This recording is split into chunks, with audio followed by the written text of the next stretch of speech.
That was lively. I like that. Dear God, as we open our hearts to this most seminal Christian story, may it actually live again. May we hear it as if for the first time. Amen. The famous theologian Karl Barth argued for universal salvation on the basis of one verse from Paul's letter to the Ephesians. In Jesus Christ, God was reconciling the world unto God's self. Period, said Barth. He went on to say that it doesn't say, in Jesus Christ, God was reconciling the Western world unto God's self. No, it was the whole world. So the essential Christian message is that God sent Jesus to this world to announce that it is God's will that no one ever be lost, and that no one should be considered beyond reclaiming, no matter their horrible choices in this life, even Vladimir Putin. Well, of course, there are some who would, in answer to that, say, what is the point then of being a Christian? If it's not to avoid damnation, if it's not to get our exclusive reservations into heaven. Some people, God bless them, want to be found destined for a very posh section of heaven with only a very few selects, like-minded chosen as their cohort. I mean, where is the joy in salvation for them if there isn't a boiling hot, snake-filled, fiery pit of hell waiting for other people, right? And if there is no such place, what are we doing here then? Why aren't we Presbyterians out just carousing on this lovely spring morning? The Apostle Paul asked that very question to those who would say, maybe we ought to use every moment to indulge ourselves. Paul argued that we ought to live upright lives because an upright life is the only decent way to live. So Christians for Paul and Jesus are those people who know what a gift this life of ours is, what a joy it is to love someone, to have children and grandchildren and invest ourselves in them in a way that once we're gone, they will always remember us fondly and preserve our memory.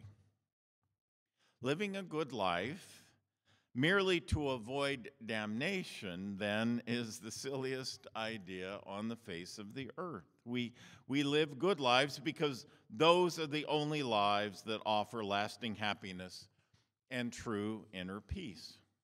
As the prophet Micah once said, God has shown you, O mortal, what is good, and what does the Lord require of you but to act justly, to love mercy, and to walk humbly with your Creator.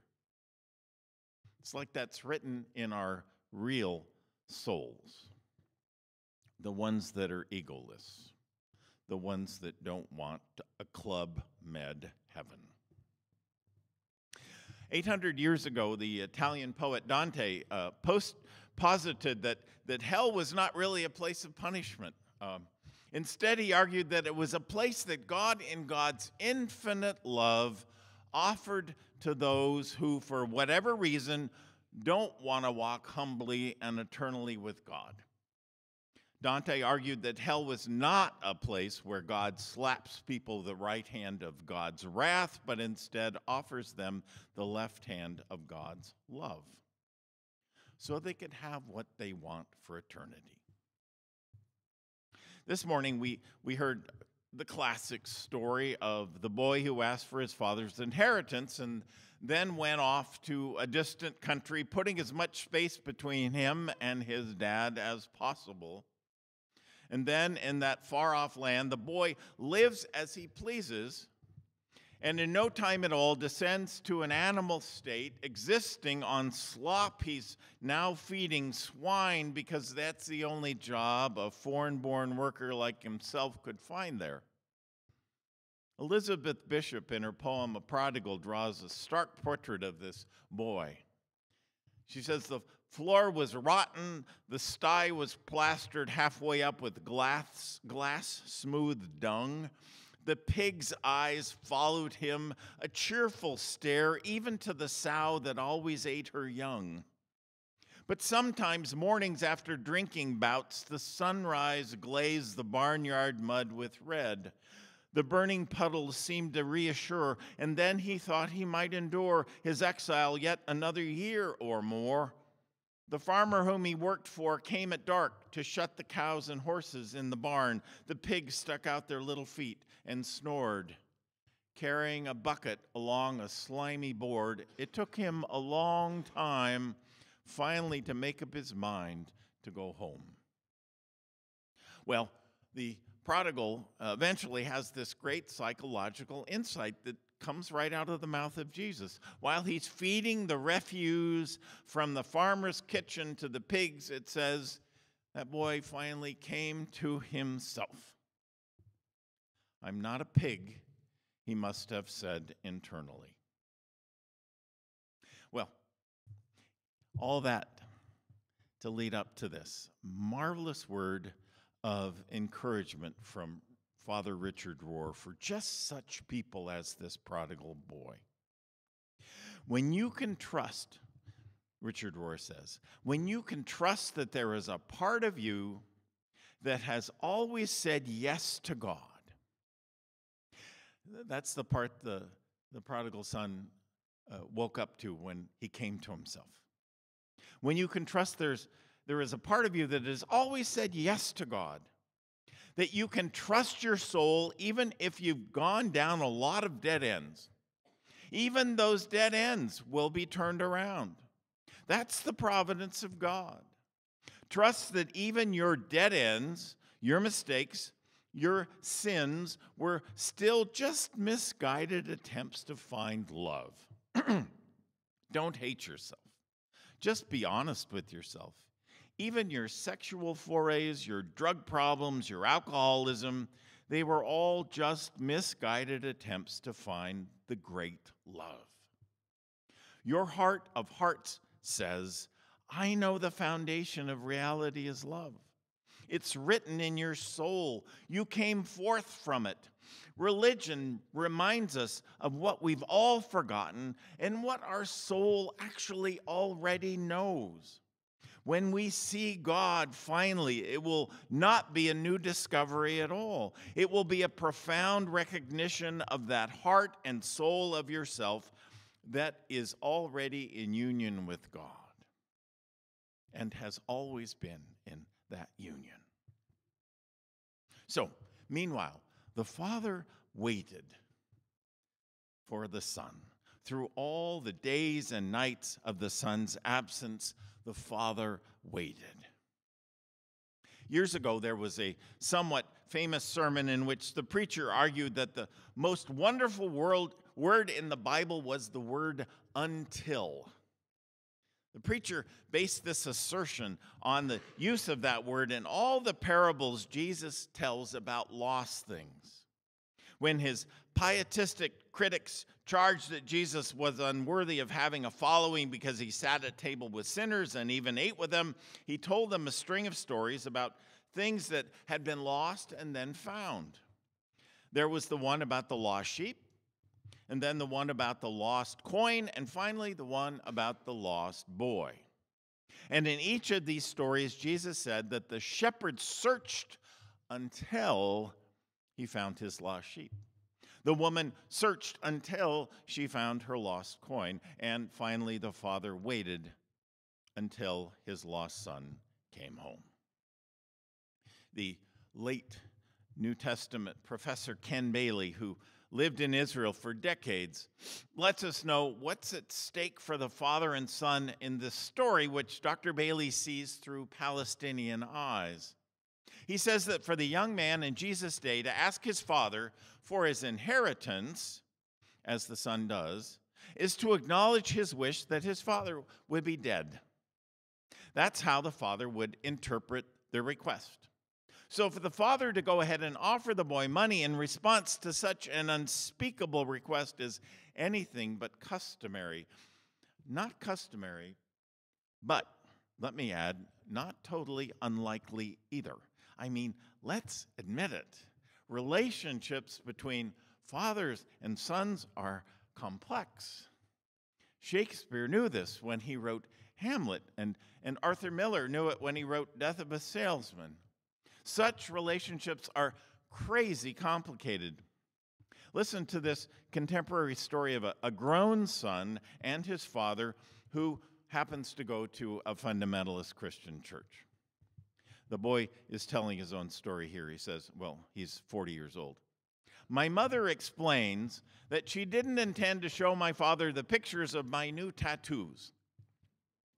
They fell out of your letter when he was moving the dresser, she says, and landed on the floor right in front of your dad. He was very upset, but I told him you were 40 years old and had a right to make your own decisions. When my father gets on the phone, I ask why he's so upset every time I get a new tattoo. I never set out to offend him.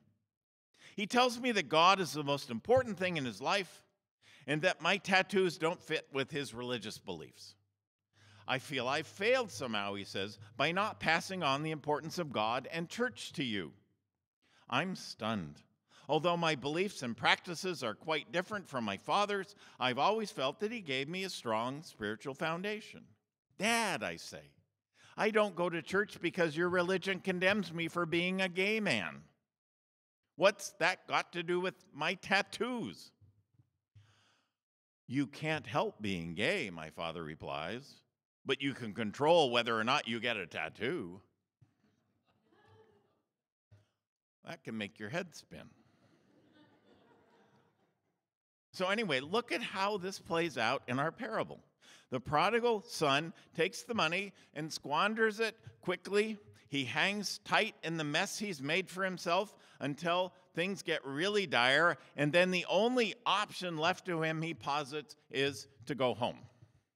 And look, that's as reckless a decision as the one he makes to ask for his inheritance when he's too young to manage it. It's reckless because the neighborhood he will return to will be up in arms against him the moment he comes over the hill and sees his house. He is dead to them utterly. So to protect the young man, the father runs out to meet him at the edge of town, knowing that his son's survival is at stake here. The neighbors will want to kill him. Why? Because they can't have the precedent of a child from their town going unpunished for wanting his father dead and abandoning his family. But as I said, the father has missed the boy so deeply, he's willing to take the harsh judgment his neighbors have onto himself. But then we have the last section of the story, right, about the older brother who's just like the neighbors who want the younger son beaten to death. So let me go back to where I began in the sermon and discuss this in the context of that salvation conundrum. Because, you know, those who begrudge the prospect of the final triumph of the grace of God for all people universally sound an awful lot like the older brother in the story who begrudges the generosity of his father. He hates that his dad has waited so long for his wayward brother to return, and he wishes his dad had just forgotten him. What's the point of me working so hard to be good, says the older brother, if my dad is going to wait for the likes of my wretched younger brother, right? What's the point of being a good Christian if God is going to forgive all the wicked unbelievers? So to this kind of sentiment, the father replies, son, you have always been loyal to me, and everything I have is yours. He's good at diffusing the anger, right? But don't you see it? It's your brother who was lost and who's found. It's only right that we should celebrate this wonderful turn of events. And of course, there is an older brother in every one of us, right? I know there is one in me that thinks that the way this worked out is patently unfair, maybe even codependent of the father. Let's throw that on him. But then that part of me is the part that forgets how gracious God has been to me, letting me born when I was into a world with so many opportunities for young white males. I mean, I am the heir of so much I should be grateful for. I don't even know the half of it. One day when I was 12 years old, I answered the phone in our home. We had phones. They were in one place. You'd pick them up, right? So I answered the phone. I'm 12 years old, and there's a voice of a young man on the phone who asked to speak to Boyd. Boyd. Now, that was my father's middle name, and the only people in the whole world who knew that were family members, and I did not recognize this young man's voice, who turned out to be my long-lost older brother. Well, my older half-brother. My father had been married once before. He'd married my mother, and he'd had 2 children. And this one, his first son, had been kept away from him because of World War II until that son had turned the age of 19. Never spent any time with him. And he was fully grown, and that boy had looked up his dad and found him in a phone book. And he was a Navy man, just like my dad was. And he was an electronic whiz, just like my dad was. And he was also the actual spitting image of my father at the age of 19. I had lived with my dad since I was born, but we were hardly alike at all. And this boy, whose voice I'd never heard and who had never lived with my dad, was his precise double. Who makes this stuff up, right? What kind of world are we living in? Well, let me close with a similar conundrum, a first-person story told by Jeffrey Wagner of New Hampshire about fathers and sons again. He says, I was born so much later than my 2 older siblings that I was virtually an only child. My father was an architect, and when I was young, he spent a lot of time with me. He even took me with him on business trips to Las Vegas and Reno and Lake Tahoe. He talked to me about architecture, tried to teach me algebra, and complained about my mother, who was depressed and a hypochondriac. Though I feigned interest in what he was saying, mostly I sort of felt lost. In all the time we spent together, I never got the impression that my father enjoyed being with me. Apparently, he doted on me, or so I've been told by my jealous older brother and sister. But he was uncomfortable expressing his emotions and didn't seem to care about my interests and goals. He was an unhappy man who spent most of his time with me telling me about himself. Years later in therapy, I tried to understand my relationship with my dad, but with little success. But then I had a son myself, and I struggled myself with the competing demands of career and family, of time spent alone and time spent with my son.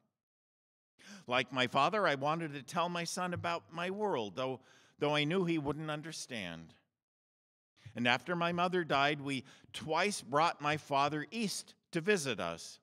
He was the same, perhaps even more so.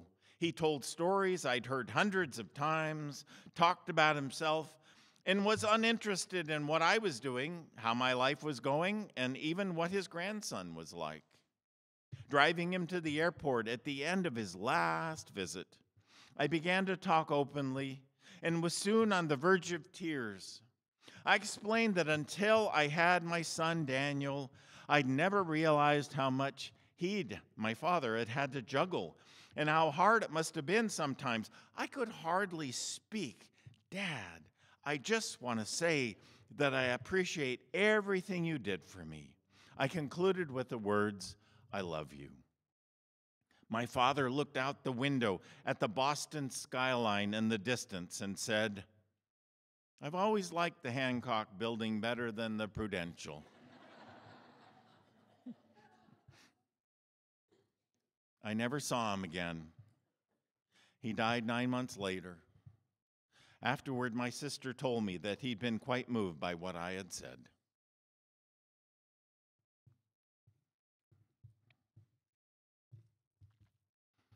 We never find out what happened between the older brother and the rest of his family in Jesus' story once the younger brothers come home.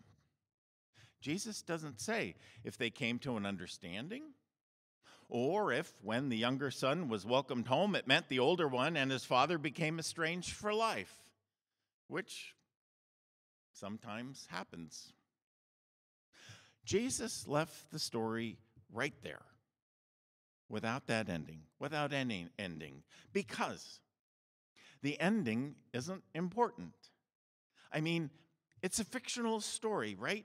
With a clear aim to open our hearts. We who hear the story, we who identify with all the people in it if we live long enough. What is important is how our endings come about, whether we come to understand the heart of the Father in the story, a heart that is ridiculously large and crazy warm, right? A Father who refuses to let anyone he loves be lost forever.